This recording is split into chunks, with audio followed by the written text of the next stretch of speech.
They work very hard yesterday.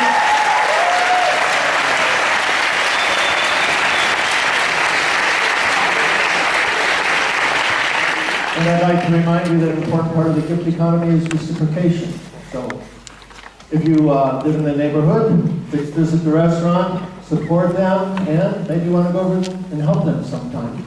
Continue the gift economy. I'd like to make a small correction before I begin. When Martin introduced me, he mentioned something to the effect that I'm going to present the economic view of the Hare Krishna movement. That's not correct. Okay, I'm not presenting any religious ideas. Basically, I'm presenting my own thesis that I've developed from my study of the Bhagavad-gita for 40 years.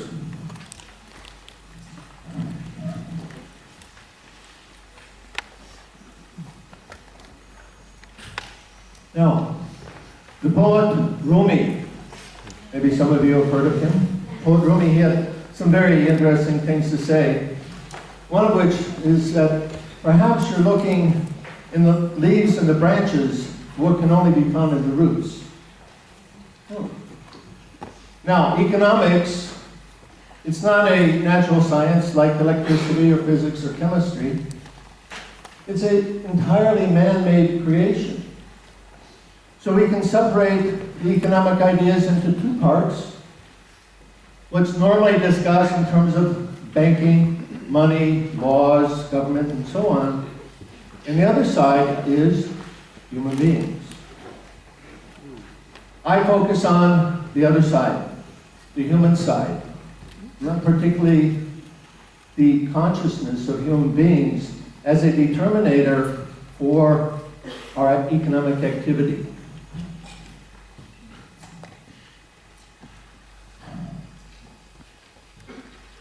The Bhagavad-gita, which is one of the basic scriptures of India, presents very universal spiritual truths. It's not a sectarian book. It gives basic spiritual principles. For example, we are not the body. All of us, regardless of what religion we may profess, we are spiritual beings that live within the body. Now, the spiritual being has a very particular nature. A nature which is, in fact, antithetical to the nature of this material world. The jiva, or atma, if we use the Sanskrit word, is eternal, ever existing, never dies. He is complete with knowledge, and is full of bliss or ananda. However, the spiritual being finds themselves in this material world, in the material body, which is antithetical to their spiritual nature. Although the jiva is eternal, the body is temporary. Although the jiva is full of knowledge, his situation in the material world is one of ignorance, where knowledge is gained at much endeavor. And as far as ananda, how about that? We have unending ananda here? Huh? Hardly. Huh? We try to become happy. Huh? We work to be happy. So we're in an antithetical position to our natural position. And this actually has a great deal to do with our economic problems. Now, in explaining this, I'm going to use a few more Sanskrit words. We find ourselves in a quandary many times. We're trying to figure out what to do, what's the best way to go. And we've got certain tools that we use to work with. Those tools are the words and their meaning that are given to us in our language. And so within that understanding, we've created the problems, and we have a difficult time trying to solve them. Einstein, of course, very intelligent fellow who had to solve many problems, he said that a problem cannot be solved at the same level of understanding with which it was created. So we need another way of looking at our situation. And that other way is given to us by using other cultures. Because other cultures see the world in a different way than we see the world ourselves. We're limited by our own culture. So I'm going to present some words from the Sanskrit language, which is the language of a spiritual culture, far, far back in history, the ancient culture. The Sanskrit language is considered by some to be the oldest language in the world. And the Sanskrit language, being a spiritual language, gives us a way of looking at our situation which is very different from how we see our situation ourselves. For example, when we talk about ourselves, we say me, or my body, or if I say I refers to this body, generally. Okay? The Sanskrit word for the person, however, is Atma. And I don't know how big of letters I have to write here for you to see the back. Is that big enough? Can you see that way back there? No? Okay, the camera. Oh, we don't have the camera. Atma. Another pen. Another pen. Laura. Turn it on. Atma. Atma refers to self. It refers to the spiritual being that I described, Satchidananda. Another word that is very important in understanding the consciousness of ourselves is called gunas. Gunas. This word I translate as consciousness determinants. That is, each of us, we have a consciousness. That consciousness is developed by our own experiences in the world, by our interactions with this world. Each of us has a very unique experience in this world, and because of those unique experiences, we develop different personalities, different ways of seeing and understanding. But the concept of gunas actually gives us a lot of insight into understanding how this consciousness develops. So there's three more words that I want to add to this. One is sattva. Another one is rajas. And another one is tamas. These can be translated very roughly as goodness, passion, and ignorance. Each of these, let me give you an analogy to try to understand this. This one's better. Probably everybody's seen the movie The Matrix, a very popular movie from before. And The Matrix was very good on many levels because it gives us a way of understanding that our perception of reality is not perhaps what we might think it is. Or rather, reality might be quite different than what we perceive. Furthermore, that we're being impelled or driven by certain forces which are even beyond our comprehension. So this concept has actually a root here in the concept of the gunas. All of these, sattva, rajas, and tamas, they have influences. They come to us based on our association or our interaction with material energy. For example, time of day. When am I active? Do I stay up all night and sleep during the morning and then get up and I'm active in the afternoon? Do I go to bed early, rise early, and then I'm active during the day? The time of day has its influence according to the gunas. Sattva, rajas, and tamas. There's different times. Sattva is early morning, rajas is noontime, and tamas is evening or late night hours. The idea, another point, everything in this world, let's say, our activity in this world, we're involved in so many different things. We're involved in acts of creation on a daily basis, okay? This is the influence of rajas. We're involved in activities of maintenance. This is the influence of sattva. Or activities of destruction or rest. This is tamas. Different foods, they have different influence in the gunas. For example, fruits and vegetables that are juicy, nourishing, and healthful. This is sattvic foods. Foods that are spicy, that are agitate the senses. These are foods in rajas. And foods in tamas are those that are animal flesh or stale, decomposed foods. So according to what we eat, what we drink, the time of day that we're active, all of these different influences act on our consciousness, and we develop a particular way of seeing and understanding. There's also specific results from these three gunas. The result of sattva is that we become happy and peaceful. The result of rajas is that we are active and distressed. And the result of tamas is destruction. By studying these influence of the gunas, we can actually see the behavior of people and in all of its different manifestations. Here in this conference, we're talking about economic behavior. We're talking about a gift economy. Charles writes a lot about that.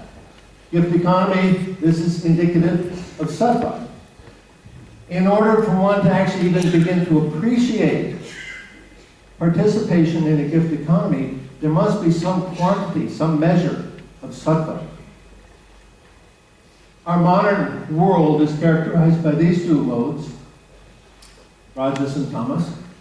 Rajas means more. More. I want more. And how much is enough? No limit.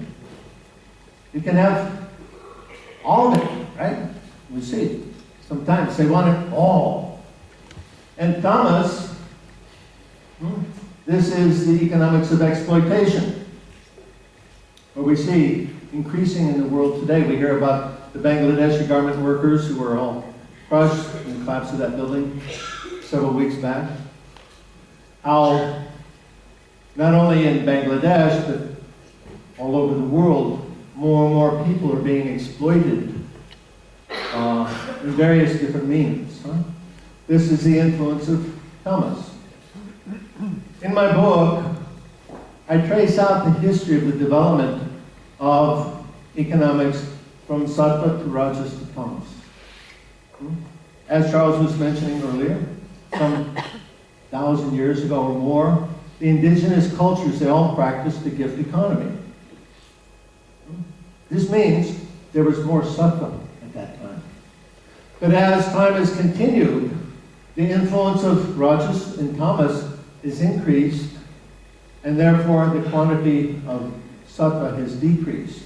And therefore we went from a gift economy to an exchange economy, and now coming more and more to an economy of exploitation. So, the title of my speech was, Consciousness is the Problem and Consciousness is the Solution. The problem, what's the problem? Somebody has a consciousness of tamagun or rajagun. They see the world in a particular way. It's actually quite impossible for them to see the world in a different way because they're conditioned by this way of thinking and understanding. When they think about increasing economic efficiency, the question is efficiency for who? Who's going to benefit by that?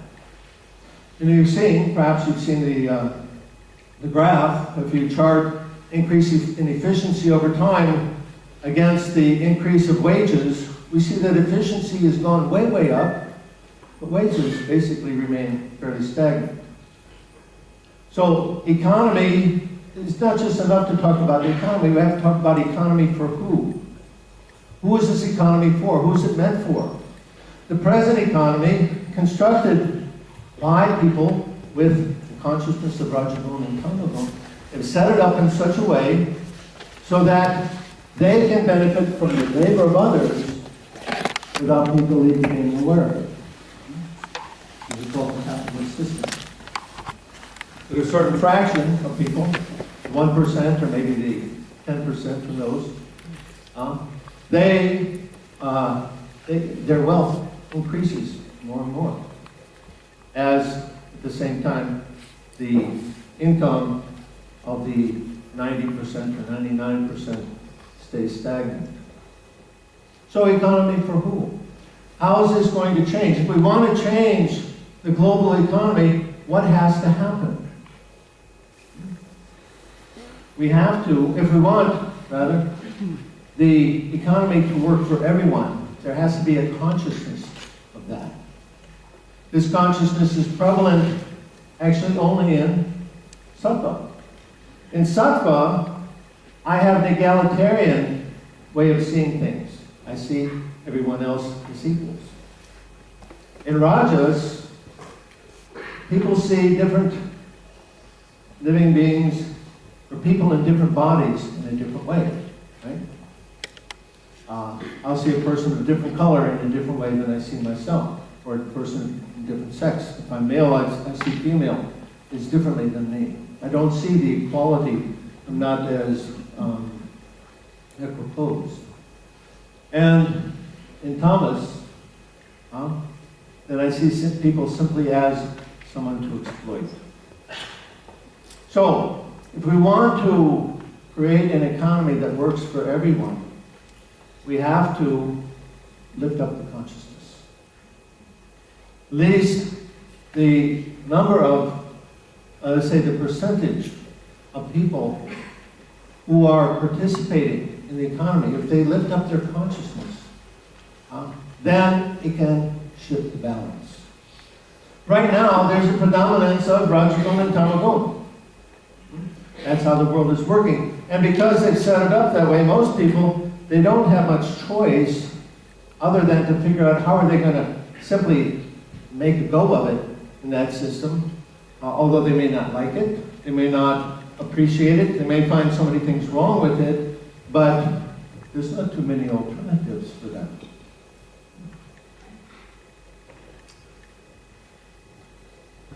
In order to shift the balance, we have to lift up the consciousness. Now there's several ways that can be done.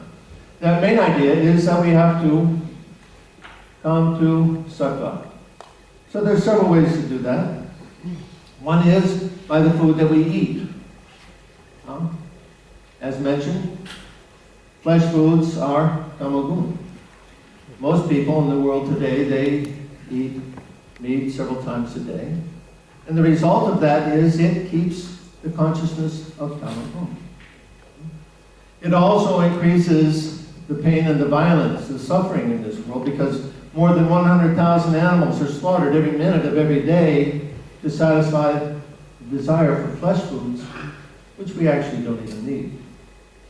So if we shift to a vegetarian diet, that's the single most thing that we can do, not only for our own consciousness, it will also be the single most thing that we can do as an individual to save the life.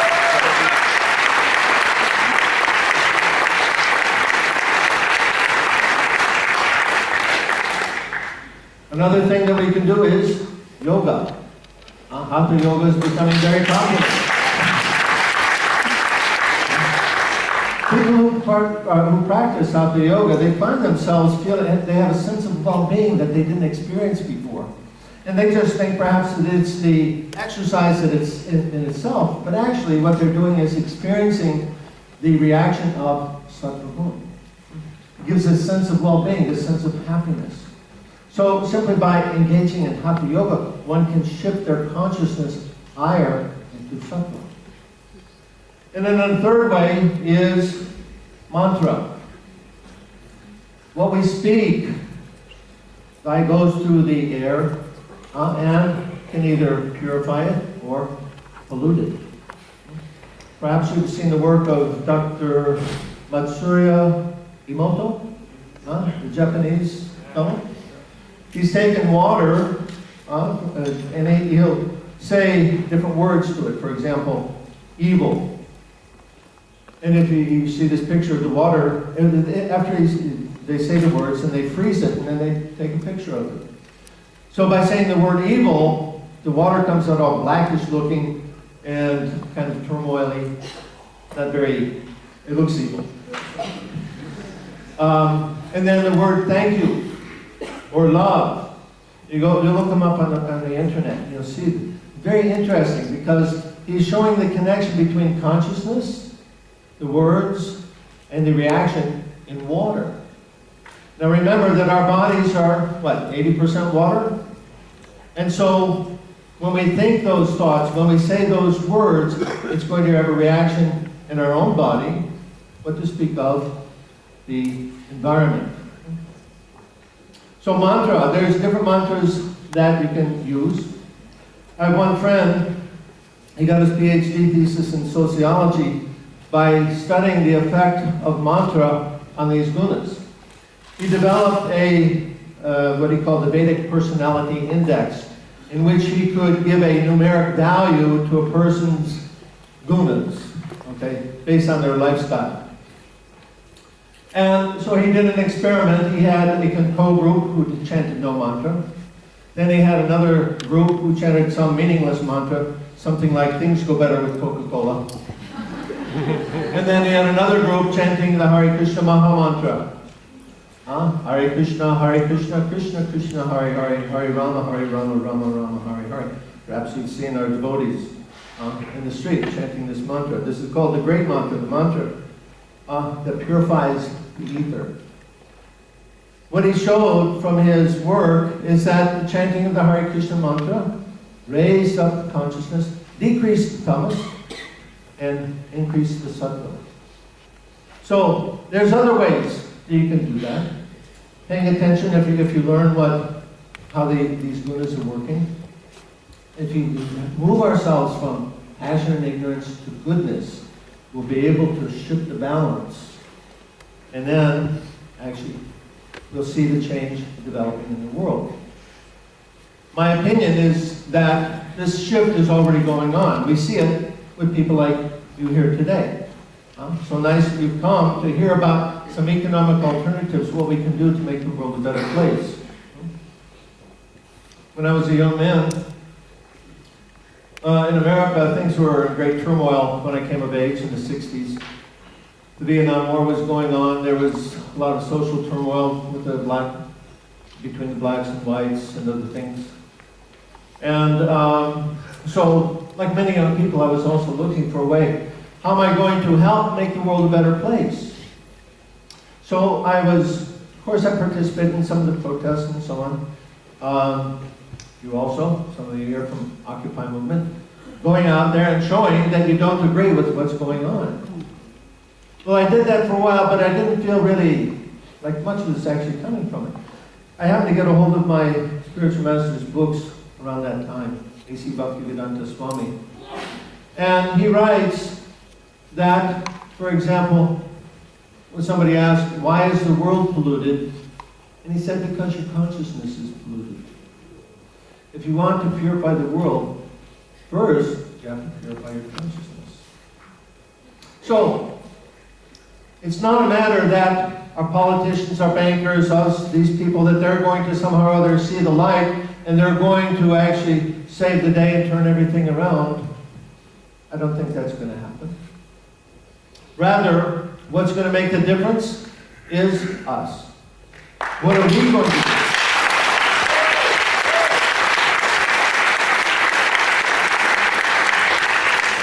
What are we going to do as individuals to change the world? So like Gandhi said, be the change that you want to see in the world. We have to understand this point, that my own consciousness, if I lift my own consciousness up, that's what I contribute to the world. And certainly I'll affect others around me. So, this is what I want to leave you with. We each have a responsibility to make a difference. It's not that we're going to get somebody else to come and save us or somebody else is going to give the magic cure. We have a very active role to play, both in the problem and in the solution. because the world is only what we make of it, all of us together. There's no amount of darkness that can cover up even the smallest light. Each of us must become the light of the world. Do our part to lift up and save ourselves, save humanity, save the world. Thank you very much.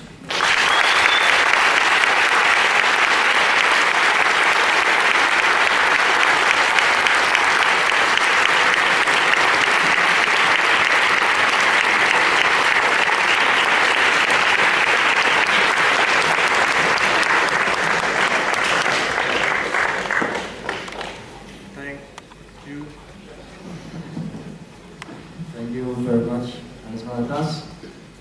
My microphone just ran out of batteries. We have a short break now. Please be back on your chairs in time for the last bit of the conference before we go to the panel discussion. Thank you very much.